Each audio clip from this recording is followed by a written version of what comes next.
नमस्ते। आज हम लोग बात करने वाले हैं प्यार, अट्रैक्शन और हाँ, उन झगड़ों के बारे में भी ज्योतिष की नज़र से। कभी सोचा है कि कुछ रिश्ते इतनी जोरदार शुरुआत के बाद भी बिखर क्यों जाते हैं, जबकि कुछ रिश्ते वक्त के साथ और भी गहरे होते चले जाते हैं? चलिए, आज इसी पहेली को सुलझाते हैं। ये सवाल मुझे लगता है हम सबने कभी ना कभी खुद से पूछा है ना? एक रिलेशनशिप जो इतनी पैशनेट, इतनी ज़बरदस्त दीवानगी से शुरू होता है, वो आखिर में फ्रस्ट्रेशन और हार्टब्रेक पर ही क्यों ख़त्म हो जाता है? मतलब ऐसा क्या हो जाता है कि जिस आग से कभी सुकून मिलता था, वही आग सब कुछ जलाकर राख कर देती है? ज्योतिष की माने तो इसका जवाब हमारी कुंडली में दो प्लैनेट्स के बीच चल रहे एक कॉस्मिक डांस में छिपा है। और वो दो प्लैनेट्स हैं वीनस यानी शुक्र और मार्स यानी मंगल। जी हाँ, यही वो छुपा हुआ सच है जो हमारी लव स्टोरी की स्क्रिप्ट लिखता है। हमारे रिलेशनशिप के हर हाई और हर लो के पीछे इन्हीं दो का खेल है। तो इस पूरे खेल को समझने के लिए सबसे पहले इसके मेन प्लेयर्स को समझना होगा, है ना? लव और वॉर के इस एस्ट्रोलॉजिकल स्टेज पर हर रोमांटिक कहानी के हीरो और हीरोइन यही दो प्लैनेट्स हैं। तो आइए इनसे मिलते हैं। देखिए, ये दोनों एकदम ऑपोजिट एनर्जीज हैं। एक तरफ है शुक्र, जो एक डिप्लोमैट की तरह है, जिसका काम है कनेक्शन बनाना, शांति रखना, कॉम्प्रोमाइज करना। और दूसरी तरफ है मंगल, एक वॉरियर, एक योद्धा। इसका गोल है जीतना, अपनी मर्जी के लिए लड़ना और तुरंत एक्शन लेना। तो एक है पानी तो दूसरा है आग। पर शुक्र की ये जो अच्छाई है ना, यही कभी-कभी उसकी सबसे बड़ी कमजोरी भी बन जाती है। मतलब हर वक्त शांति बनाए रखने की कोशिश आलस में बदल सकती है, या जरूरत से ज्यादा ऐशो आराम में, या फिर सिर्फ इसलिए हर बात पर हाँ कर देना ताकि लड़ाई ना हो, भले ही वो दिल के खिलाफ ही क्यों ना हो। ये है वीनस की डार्क साइड। और मंगल का जुनून, ओहो, जब वो नेगेटिव हो जाए तो यही जुनून बन जाता है गुस्सा, हावी होने की जिद और खत्म न होने वाली ईगो की लड़ाइयाँ। ये वही एनर्जी है जो एक प्यारे से रिश्ते को एक बैटलफील्ड में बदल देती है। तो बॉटम लाइन क्या है? बैलेंस। सब कुछ बैलेंस का खेल है। एक रिश्ते में स्पार्क के लिए, पैशन के लिए मंगल जरूरी है, लेकिन उसे टिकाए रखने के लिए शुक्र का सुकून भी उतना ही जरूरी है। बिना शुक्र के मंगल सिर्फ तबाही मचाता है। तो ठीक है, ये तो हो गई थ्योरी। अब देखते हैं कि ये असल जिंदगी में काम कैसे करता है। हमारी कुंडली में इन दोनों की पोजीशन ही डिसाइड करती है कि हमारा रिलेशनशिप स्मूथ होगा या तूफानी। एस्ट्रोलॉजी में एक बहुत ही इंटरेस्टिंग टेक्निक है, सिनेस्ट्री। ये रिलेशनशिप केमिस्ट्री को समझने का एक तरीका है। सोचिए, इसमें बस एक इंसान के बर्थ चार्ट को दूसरे के बर्थ चार्ट के ऊपर एक ट्रांसपेरेंट शीट की तरह रख दिया जाता है, और फिर देखा जाता है कि उनके प्लैनेट्स, खासकर शुक्र और मंगल, एक दूसरे से कैसे इंटरैक्ट कर रहे हैं। और सिनेस्ट्री से ना एक गोल्डन रूल सामने आता है, जिसे हम कहते हैं लव एट फर्स्ट साइट, या वो अनडिनाइबल केमिस्ट्री। वो अक्सर तब होती है जब एक इंसान का एक्शन पैक्ड मंगल दूसरे इंसान के लव प्लैनेट शुक्र से कनेक्ट होता है।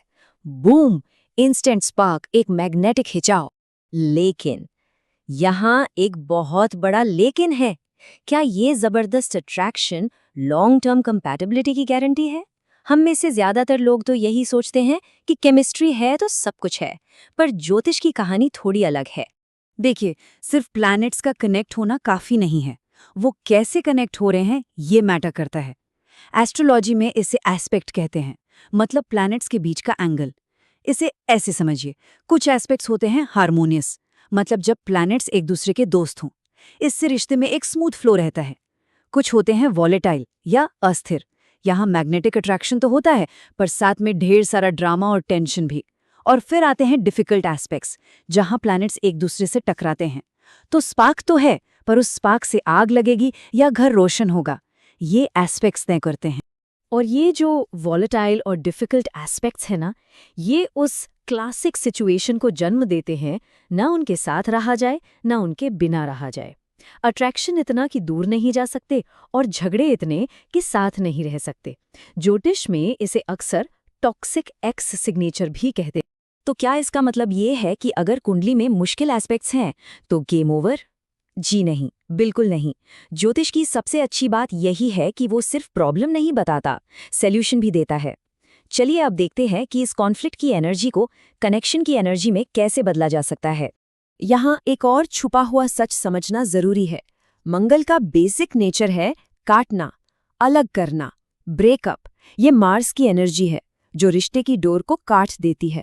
और शुक्र, उसका नेचर है बांधना, जोड़ना, शादी, कमिटमेंट, ये वीनस की एनर्जी है।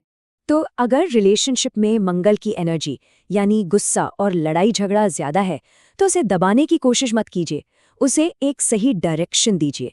पहला, फिजिकल आउटलेट ढूंढिए, साथ में जिम जाइए, कोई स्पोर्ट्स खेलिए। दूसरा, एक पॉज रूल बनाइए, जब भी बहस गर्म हो एक ब्रेक लीजिए। और तीसरा, मार्स को एक जॉब दे दीजिए, कोई प्रोजेक्ट, कोई कॉमन गोल। जब वॉरियर को लड़ने के लिए एक मिशन मिल जाता है ना, तो वो घर में शांति बनाए रखता है। और वीनस की एनर्जी को कैसे बढ़ाएं? पहला, अपने आसपास थोड़ी ब्यूटी क्रिएट कीजिए। घर को साफ सुथरा, सुंदर बनाना भी वीनस को मजबूत करता है। दूसरा, फ्राइडे जो वीनस का दिन है उसे स्पेशल बनाइए, एक डेट नाइट रखिए या एक दूसरे को अप्रिशिएट कीजिए। और सबसे जरूरी, एक दूसरे की रिस्पेक्ट करने की प्रैक्टिस कीजिए, खासकर तब जब आप सहमत ना हो। प्यार तो ठीक है, लेकिन रिस्पेक्ट वीनस का सबसे प्योर फॉर्म है। ज्योतिष में एक अल्टीमेट रेमेडी भी है। जब वीनस और मार्स का डांस बहुत ज्यादा वाइल्ड हो जाए, तब एक हायर पावर की जरूरत पड़ती है, और वो है जुपिटर यानी गुरु। गुरु ही है जो मंगल के गुस्से को ज्ञान से कंट्रोल कर सकता है और वीनस को सही रास्ता दिखा सकता है। इसका असल जिंदगी में मतलब है अपने रिश्ते को सिर्फ दो लोगों से बड़ा बनाना, एक कॉमन स्पिरिचुअल पाथ या शेयर्ड वैल्यूज। जब रिश्ते का एक हायर पर्पस होता है ना, तो वो सिर्फ फीलिंग्स के उतार चढ़ाव पर नहीं टिकता।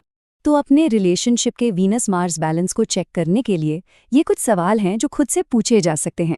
पहला, जब लड़ाई होती है तो प्रॉब्लम पर अटैक होता है या पार्टनर पर? दूसरा, क्या आप लोगों के कोर वैल्यूज मिलते हैं? तीसरा, क्या एक दूसरे के साथ इमोशनली सेफ महसूस होता है? और चौथा, क्या रोमांस के अलावा एक गहरी दोस्ती भी है? और आखिर में ये सबसे ज़रूरी बात हमेशा याद रखनी है, एस्ट्रोलॉजी कोई फिक्स्ड डेस्टिनी नहीं बताती। आपकी कुंडली एक मैप की तरह है, सज़ा की तरह नहीं। ये बस आपको रास्ता दिखाती है कि कहाँ मुश्किलें हैं और कहाँ आसान रास्ता है। गाड़ी चलानी आपको ही है। तो बस इस एक सवाल के साथ आपको छोड़े जाता हूँ। अपने रिश्ते के पैशन को देखिए और खुद से पूछिए, ये जो आग है, ये एक घर बना रही है या उसे जला रही है? जवाब जो भी हो, वही शुक्र और मंगल के इस डांस को बैलेंस करने की चाबी है।